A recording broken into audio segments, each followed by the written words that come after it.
What is up, everyone? JD here. Hope you're doing well today. This is going to be a little bit of a different video today. Let's get into it.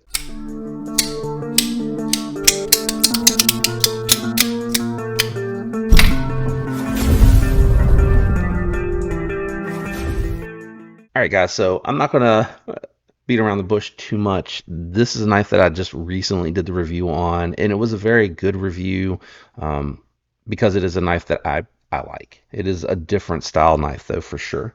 So we're going to be talking about my recently acquired Chavez 229 Kickstop.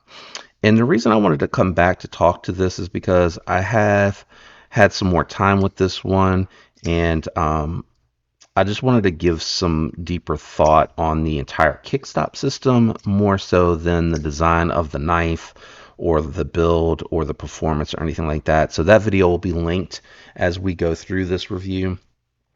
So feel free to check that one out.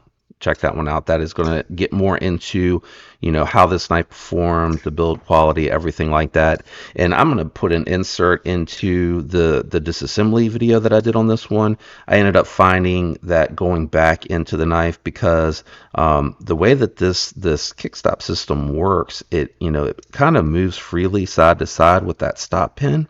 And when I had just dabbed a little bit of lube on the pin for the stop pin, it seemed like it kind of gummed it up more than anything. So I ended up just drying everything on the kickstop system out completely and just reinstalling it and kind of letting it run au naturel.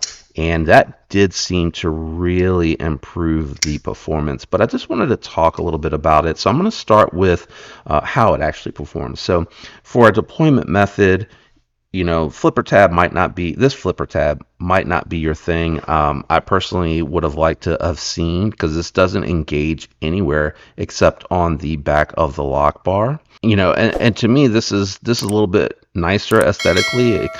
This feels like it's dainty and kind of like a finesse piece on what I would consider, a bruiser, a heavyweight, something that is brash, that, is a little bit more of an in-your-face design. I think this flipper tab would have gone better. This type, it doesn't have to be this exact flipper tab, but hopefully you understand what I'm trying to say, that I think this style flipper tab would have worked better.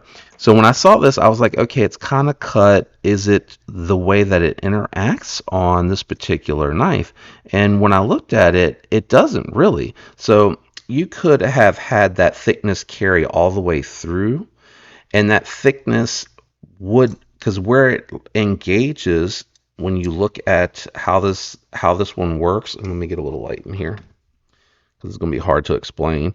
But you see where it's a little bit shinier. Ooh, let me try to back out a little bit because it's really geeking out on the camera.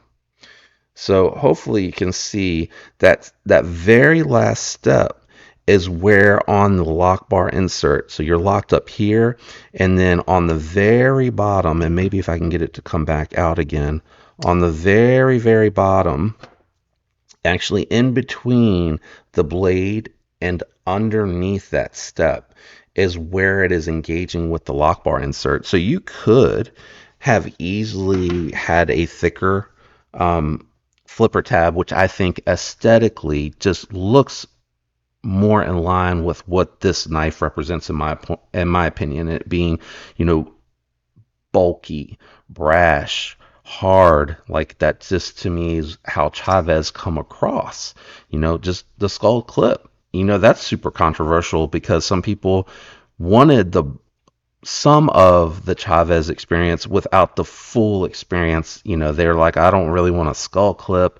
I've even had people tell me, well, actually, it just makes it look like a gas station knife. And I guess I can see their perspective of that. But to me, the skull clip is what makes this a Chavez, and if that offends you, then maybe you should find something else.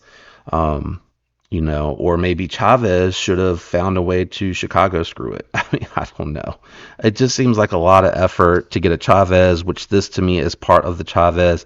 And I feel like that flipper tab being a little bit more chunky and maybe even just a little bit lower profile. Like to me, I just think this flipper tab, truth be told, I think this flipper tab actually represents the knife better, overall. Like I don't know how that'll come across, but I think that to me looks in place, whereas to me that looks out of place. It looks like a unicorn horn on a knife with a skull clip. All right, so that's it. That's all I'm gonna say about the aesthetic piece of it. Functionality of it, it's very, very nice on the deployment. On the deployment, doesn't feel lethargic. It has a lot of pop, good leverage, nice high above the pivot location. So you got a lot of leverage to be able to deploy that. Haven't been able to fail it, but if you are pussyfooting it around and you're not really giving it the beans, it it can feel lethargic. The smooth bearings are what allow it to follow through, but you gotta rip this one. And I think part of that is what I'm getting ready to touch on next, and that is on the close. So on the close, the weight of the blade, the really smooth bearings do give it enough momentum to close down. But what I'm trying to understand is where is the advantage of the Kickstop over a low profile flipper tab a la Vero? Like if you wanted to notch this and have the flipper tab, seamless on the open so that when you deploy it, it's actually on top of the blade here where this is cut, just carry that out to the tip.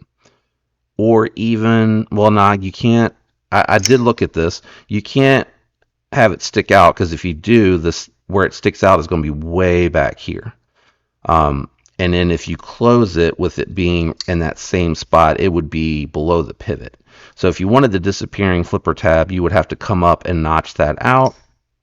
And you could, because this is no longer in the way, just have that blade, because what you would have there is just a little exposed blade. And I honestly would just square it out just because I think it would look, in line with the rest of the knife if you wanted to do that. But to me, I think the the washers on the kickstop in conjunction with the bearings of the knife, just the juice isn't worth the squeeze here for me. I really do appreciate how clean it looks open, but I think with that extended flipper tab, and however you could make that work, because you would just need ever so slightly to extend it up and have it right about here. And then what happens on the deployment is that is right here. It is like right there on the handle, and this has enough handle to where if you needed to just move everything back ever so slightly, it could work. It slows it down, one, two. Not that it, when it's open or closed, it doesn't really jiggle. It doesn't jiggle, but you have that extra added noise that makes it feel like something's loose when you're opening and close it. So let's take a listen.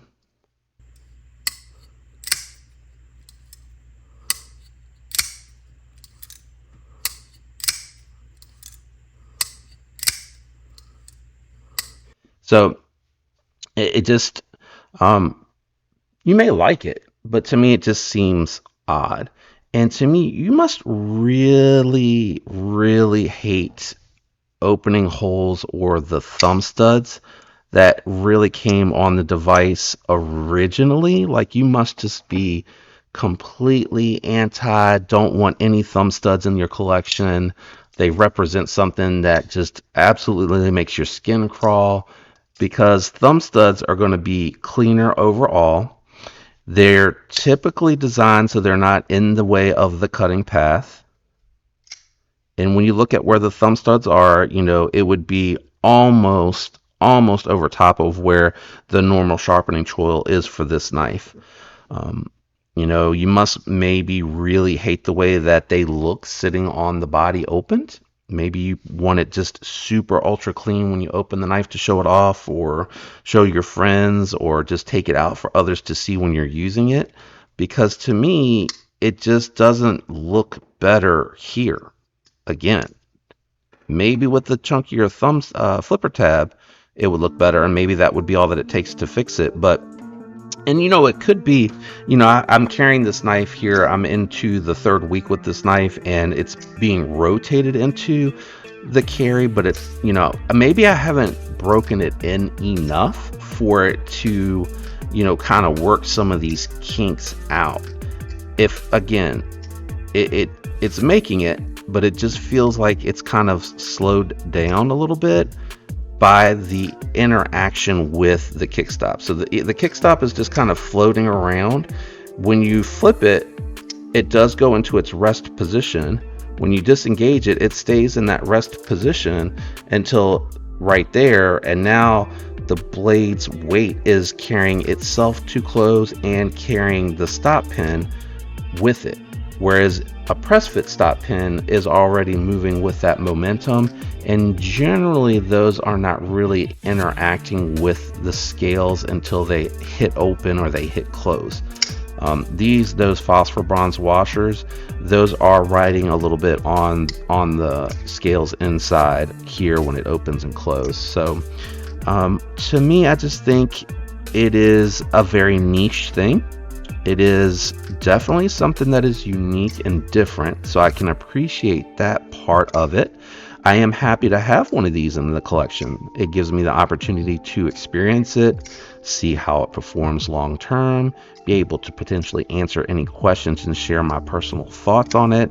And I like the Chavez. I like the Chavez. It is not the most ergonomically friendly knife out there for sure.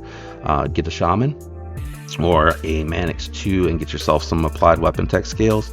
Those would be like top of my list as far as ergos. This would just be okay. Wouldn't be something I would even recommend getting the thumb stud version of. If you value ergos, if your hands are sensitive, if you do a lot of cutting, this will eventually agitate the skin. This to me is a statement piece. That's what it really is. And I just think this little unicorn thing here doesn't really suit with this one. Could it on other knives? Maybe. Potentially. Maybe I picked a bad example here, guys, of the knife to experience this on. It was originally $400. It was like $260 or something like that on sale during Blade HQ anniversary sale, which totally to me justified having a Chavez kickstop system, right? Like at that price, absolutely. You're getting almost down there to Kunwu Migaron prices for a Rayat made knife that was designed by Chavez. So to me, it was really just a no-brainer to pick this one up. I guess that's where I'm at with the kickstop system. Not super impressed. Glad I got to experience it. Definitely feels very niche to me. Am I wrong? Am I off base? Am I missing something here? It doesn't feel super innovative. It feels like more parts for the disassembly to maintenance and more to worry about failing. Now I got bearings and phosphor bronze washers. So let me know what you think down in the comments below. Shout out to everyone that watched to this point. It helps the algorithm. If you enjoyed, feel free to leave that like. And if you're not subscribed, check that subscription and notification bell. Make sure that's turned on. Special thank you to my channel members. I appreciate you guys. And those links, they're down in the description. It does help the channel as well. I hope you have a fantastic week, guys. Until next time, peace.